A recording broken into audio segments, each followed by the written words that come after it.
بسم اللہ الرحمن الرحیم۔ شرح ابن عقیل کا تیسرا باب ہے اسم فعل حرف، سبق نمبر 4 میں خوش آمدید۔ آج کے سبق میں ہم فعل کے علامات پڑھیں گے۔ بتا فعلتی و اتت و یا افعلی و نون و اقبلن فعل ینجلی۔ ثم ذکر المصنف رحمہ اللہ تعالی ان الفعل یمتاز عن الاسم والحرف بتا فعلتی والمراد بها تاء الفاعل وهي المضمومة للمتكلم نحو فعلت والمفتوحة للمخاطب نحو تبارکتا والمکسورۃ للمخاطبۃ نحو فعلتی ویمتاز اذن بتا اتت والمراد بها تاء التانیث الساکنۃ نحو نعمت وبئست فاحترزنا بالساکنۃ عن اللاحقۃ للاسماء فانها تكون متحرکۃ بحرکۃ الاعراب نحو هذه مسلمۃ ورأیت مسلمۃ ومررت بمسلمۃ ومن اللاحقۃ للحرف نحو لات وربت وثمت واما تسکینها مع رب وثم فقلیل نحو ربت وثمت ویمتاز وإذن بیا افعلی والمراد بها یا الفاعلۃ وتلحق فعل الامر نحو اضربی والفعل المضارع نحو تضربین ولا تلحق الماضی وانما قال المصنف یا افعلی ولم یقل یا الضمیر لان هذه تدخل فيها یا المتکلم وهي لا تختص بالفعل بل تكون فيه نحو اکرمنی وفي الاسم نحو غلامی وفي الحرف نحو انی بخلاف یا افعلی فإن المراد بها یا الفاعلۃ على ما تقدم وهي لا تكون الا في الفعل۔ عبارت ہوگی، یہ ترجمہ دیکھ لیں۔ فعلتی کی تا کے ساتھ اور اتت کے ساتھ اور افعلی کی یا کے ساتھ اور اقبلنا کے نون کے ساتھ فعل ظاہر ہوتا ہے۔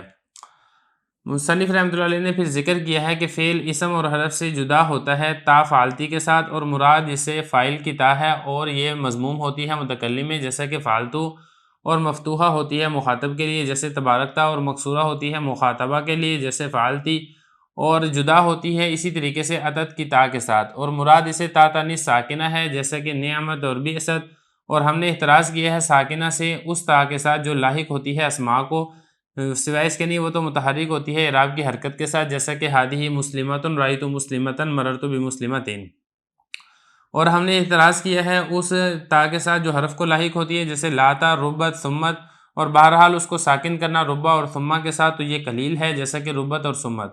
اور اسی طریقے سے جدا ہوتی ہے یا افعلی کے ساتھ بھی، مراد اسے وہ یا ہے جو کہ فاعل کی ہو اور یہ لاحق ہوتی ہے فعل امر میں جیسے اضربی، اور فعل مضارع میں جیسے تضربینہ، اور فعل ماضی میں لاحق نہیں ہوتی ہے۔ اور مصنف رحمۃ اللہ علیہ نے یا افعلی کہا ہے یا ضمیر نہیں کہا ہے، اس لیے کہ یا ضمیر وہ تو متکلم میں بھی داخل ہوتی ہے اور یہ فعل کے ساتھ خاص نہیں ہوتی ہے بلکہ فعل میں پائی جاتی ہے جیسے اکرمنی، اور اسم میں پائی جاتی ہے جیسے غلامی، اور حرف میں پائی جاتی ہے جیسے انی، بخلاف یا افعلی کے مراد اسے یا فاعلہ ہے جیسا کہ پہلے گزر چکا، اور یہ نہیں پائی جاتی مگر فعل میں۔ عبارت ہو چکی ہے، ترجمہ ہو چکا ہے، اب چلتے ہیں اس کی تشریح کی طرف۔ تو دیکھیں گزشتہ شعر کی طرح بھی جو شعر ہے اس کی تشریح ہم بعد میں کریں گے، سب سے پہلے جو حضرت شارح ابن عقیل رحمہ اللہ تعالیٰ نے تشریح کی ہے اس کو پہلے ایک ایک کر کے سمجھ لیتے ہیں۔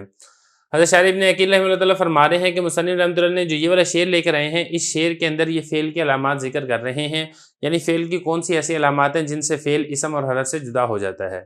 تو فرما رہے ہیں کہ فعل جدا ہو جاتا ہے اسم اور حرف سے، کس کے ساتھ؟ تا فعلتا کے ساتھ۔ فعلتا بھی پڑھ سکتے ہیں اس کو، فعلتی بھی پڑھ سکتے ہیں اور فالتو بھی پڑھ سکتے ہیں۔ یہ حضرت فرما رہے ہیں کہ یہ جو تا ہے اس سے مراد تا فاعل کی ہے۔ اب یہ جو فاعل کی تا ہوتی ہے فعل ماضی میں، یہ مضموم ہوتی ہے متکلم کے لیے جیسا کہ فعلتو یا ضربتو، اور اسی طریقے سے مخاطب واحد مذکر مخاطب کے لیے مفتوحہ ہوتی ہے جیسا کہ ضربتا، یا اسی طریقے سے تبارکتا حضرت نے مثال دی ہے۔ فرما رہے ہیں کہ مخاطب کے لیے یہ والی تا مفتوح ہوتی ہے جیسے کہ تبارکتا، اور واحد مؤنث مخاطب کے لیے یہ والی تا مکسور ہوتی ہے جیسے کہ فعلتی یا ضربتی یا نصرتی، بے شمار اس کی مثالیں آپ پہلے پڑھ چکے ہیں۔ اور اسی طریقے سے یہ جو فعل ہے یہ جدا ہوتا ہے اسم سے اور حرف سے، کس کے ساتھ؟ اتت کی تا کے ساتھ۔ اتت کی تا سے کیا مراد ہے؟ فرما رہے ہیں اس سے مراد ہے تا تانیث ساکنہ جو کہ فعل کے آخر میں لگتی ہے، جیسا کہ آپ کو معلوم ہے فعل ماضی کے آخر میں واحد مؤنث غائب کے آخر کے اندر یہ تا تانیث ساکنہ یہ لگتی ہے، جیسا کہ نعمت اس کے آخر میں تا تانیث ساکنہ یہ فعل کی علامت ہے، بئست اس کے آخر میں تا تانیث ساکنہ یہ فعل کی علامت ہے۔ تو دیکھیں حضرت فرما رہے ہیں کہ جو ہم نے یہ کہا نا کہ تا تانیث ساکنہ ہو، اس سے احتراز ہو جائے گا، اس تا سے احتراز ہو جائے گا جو کہ اسم کے آخر میں لگتی ہے۔ دیکھیں اسم کے آخر میں بھی تا لگتی ہے، لیکن وہ جو تا ہوتی ہے وہ تا تانیث ساکنہ نہیں ہوتی ہے بلکہ وہ تا متحرک ہوتی ہے، وہ اعراب کی حرکت کے تابع ہوتی ہے۔ مطلب اگر حالت رفع ہوگی تو پھر اس تا کے اوپر اعراب رفع والا آ جائے گا، اگر حالت نصبی ہوگی تو اس کے اوپر اعراب نصب والا آ جائے گا، اگر حالت جری ہوگی تو اس کے لیے اعراب جر کا آ جائے گا، جیسے کہ حضرت نے یہاں پہ مثال دی ہے۔ فرما رہے ہیں کہ جو ہم نے یہ کہا تھا نا تا تانیث ساکنہ ہو، اس سے اعتراض ہو جائے گا اس تا سے جو کہ اسماء کو لاحق ہوتی ہے، وہ تو متحرک ہوتی ہے اعراب کی حرکت کے ساتھ، جیسا اعراب ہوتا ہے ویسے اس کے اوپر حرکت آتی ہے، جیسے ہادی مسلمات رفع آ گیا، رہی تو مسلمات نصب آ گیا، مرر تو بھی مسلمات جر آ گیا۔ اور اسی طریقے سے جو ہم نے تائے تانیث ساکنہ کہا ہے، اس سے حرف کے ساتھ جو تا لاحق ہوتی ہے اس سے بھی احتراز ہو جائے گا، جیسا کہ لاتا اور ربت اور ثمت۔ تو یہاں پہ دیکھیں لاتا اس میں تو تا متحرک ہے، لیکن ربت اور ثمت اس کے اندر تا ساکن ہے، تو فرما رہے ہیں کہ جو ربا اور ثمہ کے ساتھ آپ کو تا تانیث ساکنہ ملتی ہے بہت قلیل ہوتی ہے اور قلیل کے اعتبار نہیں کیا جاتا ہے۔ یہ فرما رہے ہیں فقلیل، ربا اور ثمہ کے ساتھ جو تا لگتی ہے یہ تو قلیل ہوتی ہے، جیسے کہ ربت اور ثمت اور قلیل کے اعتبار نہیں ہوتا ہے۔ تو دو علامات آ گئی ہیں فعل کی، ایک علامت کیا آ گئی ہے فالتی کی تا ہے، اور دوسرا کیا ہے اتتینی تائے تانیث ساکنہ۔ تیسری علامت بتا رہے ہیں کہ فعل کی تیسری علامت ہے افعلی کی یا۔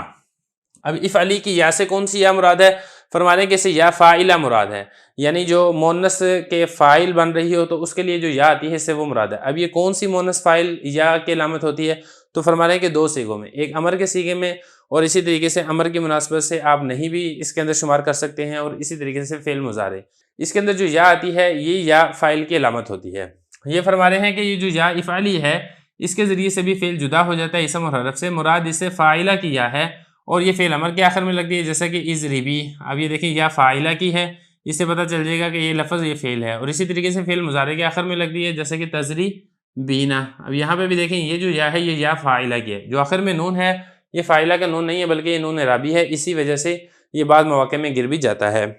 اور یہ فعل ماضی کے آخر میں یہ والی جو یا ہے یہ نہیں لگتی ہے۔ اب یہاں پہ سوال یہ پیدا ہوتا ہے کہ یہ جب یا ہی ہے تو مصنف رحمۃ اللہ علیہ یہاں پر یا ضمیر کہہ دیتے، کیونکہ ضمیر ہی ہے یہ والی، یا ضمیر کیوں نہیں کہا ہے، یا فاعلہ کیوں کہا ہے، افعلی کی یا یہ کیوں کہا ہے؟ تو حضرت اس کا جواب دے رہے ہیں کہ دیکھیں جو یا ضمیر کی ہوتی ہے وہ فعل میں بھی پائی جاتی ہے جیسے اکرمنی، اور اسی طریقے سے وہ اسم میں بھی پائی جاتی ہے، اور حتیٰ کہ حرف میں بھی پائی جاتی ہے۔ اگر یا ضمیر کہہ دیتے تو یا ضمیر تو تینوں میں پائی جاتی ہے، پھر فعل کی علامت یہ کہنا درست نہیں ہونا تھا، لیکن جو یا فاعلہ ہے وہ صرف فعل میں ہی پائی جاتی ہے، اس لیے یہاں پہ حضرت نے یا فاعلہ کا ذکر کیا ہے۔ فرما رہے ہیں کہ مصنف رحمۃ اللہ علیہ نے یا افعلی کہا ہے لیکن یا ضمیر نہیں کہا، کیوں نہیں کہا؟ اس لیے کہ جو یا ضمیر ہوتی ہے وہ تو متکلم بھی یا اس میں آ جائے گی، اور یہ فاعل کے ساتھ خاص نہیں ہوتی بلکہ فعل میں بھی پائی جاتی ہے، جیسے اکرمنی۔ اب یہاں پہ دیکھیں یہ جو یا ہے یہ اکرمہ فعل میں پائی جا رہی ہے، لیکن اسم میں بھی پائی جاتی ہے یا متکلم کی، جیسے غلامی میں یا ہے، اب یہ جو غلام اسم ہے، اور اسی طریقے سے حرف میں بھی پائی جاتی ہے، جیسے اتنا حرف مشبہ بالفعل ہے، اس کے ساتھ جو یا ہے یہ یا متکلم کی پائی جا رہی ہے۔ لیکن جو افعلی کی یا ہے اس سے مراد یا فاعلہ ہے، اور یا فاعلہ جیسا کہ ابھی اوپر ذکر ہو چکا ہے کہ فعل امر کے آخر میں اور فعل مضارع کے آخر میں آتی ہے، یہ صرف اور صرف فعل میں ہی پائی جاتی ہے، یہ اسم اور حرف کے اندر نہیں پائی جاتی ہے، اس لیے یا افعلی کہنا یا پھر ہم یہ کہیں کہ فاعلہ کی یا کہنا یہ تو درست ہوگا، لیکن اس کے اندر یا ضمیر کی کہنا یہ والا جملہ درست نہیں ہوگا۔ وَمِمَّا يُمَيِّزُ الْفِعْلُ نُونُ أَقْبِلَنَّ وَالْمُرَادُ بِهَا نُونُ التَّأْكِيدِ خَفِيفَةً كَانَتْ وَثَقِيلَةً فَالْخَفِيفَةُ نَحْوُ قَوْلِهِ تَعَالَى لَنَسْفَعًا بِالنَّاصِيَةِ والثقيلة نحو قوله تعالى لنخرجنك يا شعيب، فمعنى البيت ينجلي الفعل بتاء الفاعل وتاء التانيث الساكنة وياء الفاعلة ونون التاكيد۔ ترجمہ دیکھ لیں، اور ان چیزوں میں سے جس سے فعل جدا ہو جاتا ہے نون اقبلنا ہے، اور مراد اس سے نون تاکید ہے، خفیفہ ہو چاہے وہ ثقیلہ ہو، خفیفہ جیسے اللہ تعالیٰ کا فرمان ہے لنسفعا بالناصیہ، اور ثقیلہ جیسے اللہ تعالیٰ کا فرمان ہے لنخرجنک یا شعیب۔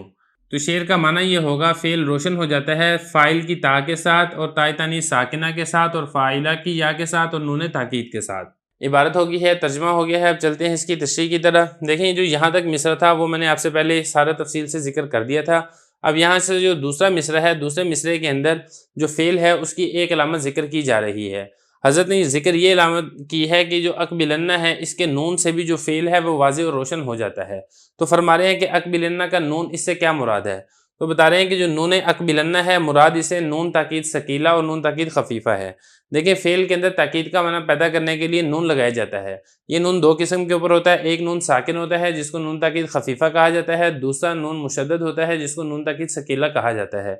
اگر کسی لفظ کے آخر میں نون تاکید ثقیلہ یا خفیفہ لگا ہو تو یہ علامت ہے اس بات کی کہ وہ لفظ فعل ہے، وہ لفظ اسم اور حرف نہیں ہو سکتا ہے۔ تو یہ فرما رہے ہیں کہ وہ چیزیں جن سے فعل جدا ہو جاتا ہے، یعنی واضح ہو جاتا ہے اسم سے بھی اور حرف سے بھی، وہ نون اقبلنہ ہے، مراد اسے نون تاکید ہے، خفیفہ ہو یا ثقیلہ ہو۔ خفیفہ جیسے اللہ تعالیٰ کا فرمان ہے لنسفعا، اب یہ نسفعن یہ آخر میں جو نون تاکید کا ہے یہ نون تاکید خفیفہ کا ہے، اور ثقیلہ جس کی مثال جیسے اللہ تعالیٰ کا فرمان ہے لنخرجنک کا، اب یہاں پہ دیکھیں نون تاکید ثقیلہ ہے کیونکہ یہاں پہ نون مشدد ہے۔ اب یہ دونوں لفظ بتا رہے ہیں کہ یہ یہاں پر بھی نون بتا رہا ہے کہ یہ لفظ فعل ہے، یہاں پر بھی نون بتا رہا ہے کہ یہ لفظ فعل ہے. تو شعر کا معنی کیا ہوگا؟ فعل روشن ہو جاتا ہے تا فاعل کے ساتھ